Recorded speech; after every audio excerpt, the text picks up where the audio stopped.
نحمد ونصلي على رسوله الكريم أما بعد أعوذ بالله من الشيطان الرجيم بسم الله الرحمن الرحيم أفلا تتفكرون صدق الله العلي العظيم এখানে যারা এসেছেন নিশ্চয়ই সচেতন এবং শিক্ষিত। আমরা আলোচকদের মাধ্যমে অনেক কিছুই জেনেছি, আরো জানার অনেক কিছুই আছে। ষড়যন্ত্র চলবে, এটা তো সাধারণ কথা। আপনার শত্রু আপনার ভিতরে ষড়যন্ত্র করবে না, এটা কেমন কথা? চার্চে দেওয়ার কি আছে? আপনার প্রতিপক্ষ আপনাকে হটাবার জন্য, তাড়াবার জন্য, দুর্বল করার জন্য ষড়যন্ত্র করবে না? এটা তো করবেই, এটা স্বাভাবিক। অমাকারু অমাকার আল্লাহ আল্লাহ খায়রুল মাকিরিন। ওরাও ষড়যন্ত্র করবে, আপনাদেরকে পদক্ষেপ গ্রহণ করতে হবে, এটাই বাস্তবতা। কিন্তু আমাদের ধারণা কি জানেন? আমরা সবসময় ভাবি আমরা সুফি মানুষ, দরবেশ মানুষ, আলেম মানুষ, আমাদের সাথে এরকম ব্যবহার কেন করতেছে, এই বেচারে কেন খারাপ ব্যবহার করতেছে, কেন আমাকে আক্রমণ করতেছে? আক্রমণ তো করবে, এইটি তো বাস্তবতা। জনাব মুহাম্মদ রাসূলুল্লাহ সাল্লাল্লাহু আলাইহি ওয়াসাল্লাম নামাজ পড়া অবস্থায় তার সের মোবারকের উপরে উটের পচা নাড়ি ঘুরে চাপিয়ে দেয় নাই? কই আমাদের কথা দিচ্ছে না এখনো। তা আমরা তো অনেক ভালো আছি এখন, আমরা তো এখন নামাজ পড়তেছি, ইমামতি করতেছি। ঈমান আনার কারণে আপনাকে আমাকে এখন হিজরত করতে হয় না, কিন্তু সাহাবায়ে কেরাম রাদিয়াল্লাহু আজমাইনদেরকে হিজরত করতে হয়েছে। এটা তো বাস্তবতা। অপমান সহ্য করতে হয়েছে। কারণ ষড়যন্ত্র চলবে, কিন্তু দেখার বিষয় আপনি কি করছেন, আপনি কতটুকু করছেন। যেমন আপনি চান সমস্ত মানুষগুলি মুসলমান হয়ে যাক, ঠিক খ্রিস্টানরাও চায় সমস্ত মানুষ খ্রিস্টান হয়ে যাক। আপনি চান সমস্ত মানুষ মুসলমান হয়ে যাক, ঈমানওয়ালা হয়ে যাক। তাহলে বৌদ্ধরা কি চায়, হিন্দুরা কি চায়? তারাও তো চায় সবাই হিন্দু হয়ে যাক। এর বাস্তবতা। আপনি চান বিজয় হওয়ার জন্য, তা আপনার শত্রু কি চায়? হটার জন্য, দুর্বল হওয়ার জন্য। সে তো বিজয় হওয়ার জন্য চেষ্টা করবে।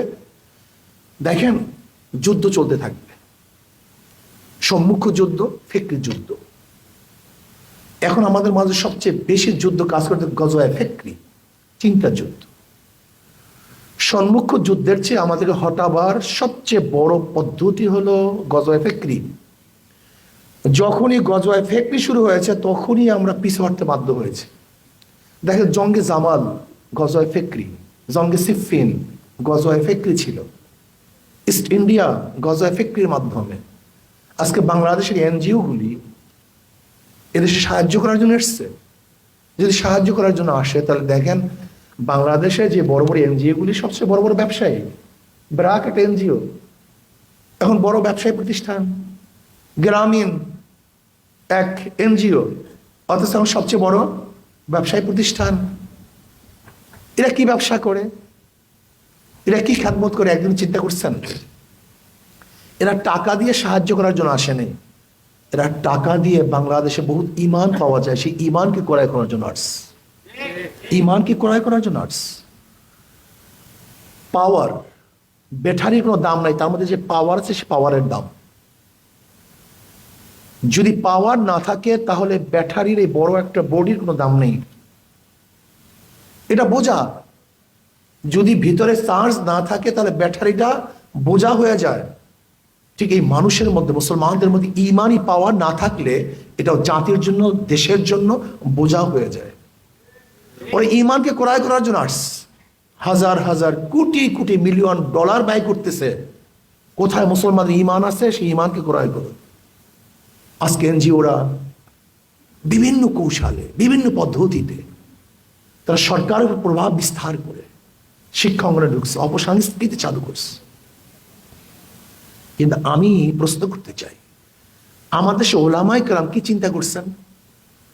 আজকে শুধু খ্রিস্টান খ্রিস্টান, কয়জন খ্রিস্টান হয়েছে, কয়জন খ্রিস্টান হচ্ছে? আর আপনি চিন্তা করছেন কত মুসলমান নাস্তিক হচ্ছে, কত মুসলমান ইসলাম বিদ্বেষী হচ্ছে, কত মুসলমান ইসলামের বিরুদ্ধে বিরূপ ধারণা করছে?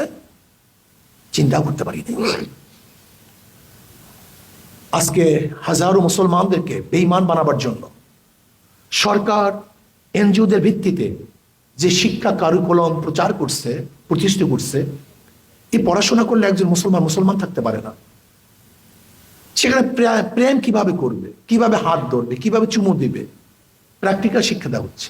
ড্যান্স কিভাবে দিবে, মাথা কিভাবে নাড়াবে, কোমল কিভাবে ঢুলাবে, গায়ে হলুদের ড্যান্স কোন এলাকার হবে, কোন জায়গার হবে, বাপ মা যদি তাকে কোনো বাধা দেয় তার প্রতিবাদ কিভাবে করতে হবে, কিভাবে মিথ্যা ছলনা করতে হবে, সব কিছু প্র্যাকটিক্যাল শিক্ষা দেওয়া হচ্ছে এই শিক্ষার মধ্যে। আর একটা জাতিকে পরিবর্তন করার জন্য দুইটা জিনিসের প্রয়োজন, শিক্ষা ও সংস্কৃতি। শিক্ষা ও সংস্কৃতির মাধ্যমে একটা হিন্দু জাতিকে মুসলমান বানানো যায়, একটা মুসলিম জাতিকে হিন্দু বানানো যায়। সেই কাজ তারা শুরু করছে। যাই হোক, এই সম্পর্কে আমরা সবাই জানি। এখন করণীয়টা কি? মেঘ থেকে তুই করিস নে ভয়, আড়ালে তার সূর্য হাসে। ওরা দুশ্মন, আমাদের সে দুশ্মনী করবেই। আমাদেরকে কাজ করতে হবে, ইমানকে মজবুত করতে হবে, আমলকে মজবুত করতে হবে। ঐক্য দরকার, খুবই ঐক্য দরকার, ঐক্যের বিকল্প নেই। কিছু ইবাদত আছে যা একা একা করা যায়, কিছু ইবাদত আছে যা স্বল্প সংখ্যক জামাতের মাধ্যমে করা যায়, আর কিছু ইবাদত আছে বৃহত্তম একটা জনগোষ্ঠী ছাড়া জাম দেওয়া সম্ভব না। যেরকম আপনি রোজা রাখবেন, একাই যথেষ্ট। আপনি জামাতে নামাজ পড়বেন, কিছু মানুষই যথেষ্ট। কিন্তু ইসলামের দুশ্মনদেরকে হটিয়ে ইসলামকে বিজয় করবেন না একা সম্ভব, না স্বল্প সংখ্যক গোষ্ঠীর দ্বারা সম্ভব। এইটার জন্য বৃহত্তম একটা গোষ্ঠীর প্রয়োজন। এটা একা দ্বারা সম্ভব না, কোন এক ছোট্ট গোষ্ঠীর দ্বারা সম্ভব না। এর জন্য বাংলাদেশের যতগুলি মুসলমান আছেন, মোমেন আছেন, কোন এক জায়গায় আমরা ঐক্য হতে হবে। কোন এক জায়গায়, যেমন এনজিওদের বিরুদ্ধে আমরা সবাই জবান খুলি, প্রত্যেক মেম্বার থেকে আওয়াজ তুলি, প্রত্যেক বক্তা আওয়াজ তুলি, যে যেখানে যার সাথে কথা বলি, এনজিওর ব্যাপারে সচেতনতা সৃষ্টি করি। এখানে তো আমরা ঐক্য হতে পারি, এই ব্যাপারে তো সবাই এক হতে পারি যে আজকের থেকে আমাদের টার্গেট এনজিওদের অপতৎপরতার বিরুদ্ধে মানুষদের সচেতন করা। এই কাজটা শুরু করি। যারা আহলুস সুন্নাত ওয়াল জামাতের আকীদা আসি, আমলের মধ্যে ডিফারেন্স থাকলেও যারা আহলুস সুন্নাত ওয়াল জামাতের আকীদা আসি, এদের বিরুদ্ধে উলঙ্গ সমালোচনা না করা, এই ব্যাপারে আমরা ঐক্য হই। যদি আমরা প্রত্যেককে হটা দেওয়ার চেষ্টা করি, তাহলে নেতৃত্ব দেবে কে? কাউকে না কাউকে নেতৃত্ব দিতে হবে, তো দেবে কে?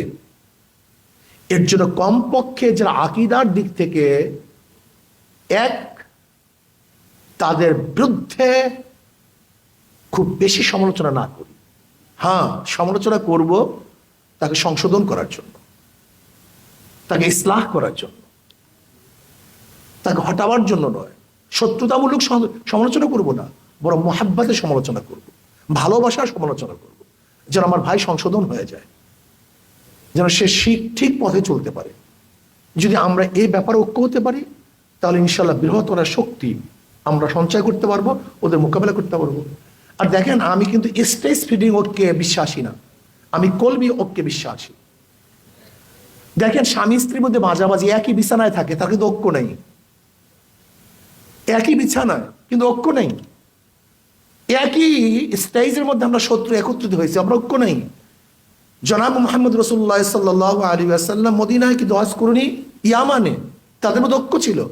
আমি কলবি ঐক্য চাই। যে যেখানে আসি না কেন, আদর্শের দিক থেকে এক, নীতির দিক থেকে এক, ইসলামের দুশ্মনদেরকে দুনিয়ার থেকে উৎখাত করার ব্যাপারে আমরা সবাই এক, ইসলামকে প্রতিষ্ঠিত করার ব্যাপারে আমরা সবাই এক। যে যেখানে আসি না কেন, এক জায়গায় থাকতে হবে, এক জায়গায় আসতে হবে, এক জায়গায় কাজ করতে হবে। সম্ভব না, কঠিন। বরং আমরা প্রত্যেক মেম্বার, বাংলাদেশের যতগুলি মেম্বার আছে, মসজিদের মেম্বার, এনজিওদের ব্যাপারে আমরা সবাই এক। এদের ইসলাম হুকুমত কায়েম করার ব্যাপারে আমরা সবাই এক। ইসলামের দুশ্মনদের বিরুদ্ধে আমরা সবাই এক। বর্তমান সিলেবাসের বিরুদ্ধে কথা বলার ব্যাপারে আমরা সবাই এক। এইগুলি তো ঐক্য হতে পারি, এখানে তো স্টেজের দরকার নেই। আমরা দেখব আজকে খ্রিস্টান রাষ্ট্র কায়েম করা, যে ষড়যন্ত্র চলতেছে, এর বিরুদ্ধে আমরা সবাই এক। আজকে আলাদা ভূখণ্ড করার জন্য যে চক্রান্ত চলতেছে, এর ব্যাপারে আমরা সবাই এক। এখানে ঐক্য হতে পারি যদি আমরা এইভাবে ঐক্য হয়ে যাই, সচেতন হই, ইনশাআল্লাহ আশা করি যে ষড়যন্ত্র এবং চক্রান্ত চলতেছে ওরা বাস্তবায়ন করতে পারবে না। বরং আমি দেখতেছি বাংলাদেশে আজকেও কালকেও ইসলামী হুকুমত হবেই হবে ইনশাআল্লাহ, হবেই হবে ইনশাআল্লাহ, কোনো সন্দেহ নেই। কিন্তু আমাদেরকে সচেতন হতে হবে, ফিকিরের সাথে চিন্তার সাথে কাজ করতে হবে, আবেগের সাথে বিবেকের প্রয়োজন হবে। শুধু আবেগ না, শুধু বিবেক না, আবেগও দরকার, বিবেকও দরকার। এই দুই দেশের সমন্বয় যখন কাজ করব তো ইনশাআল্লাহ আমরা সাকসেস হব। আল্লাহ আমাদের সবাইকে এক ও ন্যাক হয়ে কাজ করার তৌফিক দান করেন।